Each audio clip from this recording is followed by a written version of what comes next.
First, let's turn on automatic transcription. This will save you hours of having to create subtitles manually. Click on Edit, then Preferences, and then Transcription. Check the Automatically Transcribe Clips box, and in Transcription Preferences, select Auto Transcribe Only Clips in Sequence. At the end, click OK. Now create a sequence and then add the clip you want to caption to the timeline. At this point, Premiere will automatically start creating a transcription of the lines in your clip. Now click on the Text tab. If you don't see this tab, go to Window and turn on Text. Now click on the Transcript tab and you will see all the transcriptions made from the clips that are in your timeline. If you notice that any words were transcribed incorrectly, you can correct these errors manually. When you are finished, click on the Close Captions icon. Leave it at Subtitle Default and open the Captioning Preferences tab.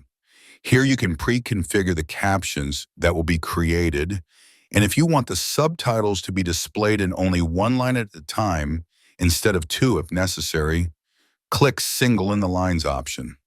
For this example, I will leave everything as it is. When you are finished, click Create Captions. Now you will see the entire transcript in caption format, and the caption will also appear in the preview.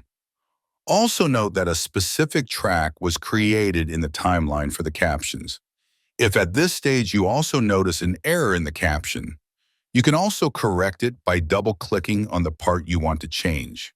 To customize your caption, double-click on any part of the caption in the timeline. I usually choose the first part. A Caption Properties panel will open. You can change the font, change the font size, position your caption, change colors, add stroke, background, and shadow. After customizing it to your liking, click the Redefine Style button and select all captions on track. This way, all other parts of the subtitle will also receive these customizations.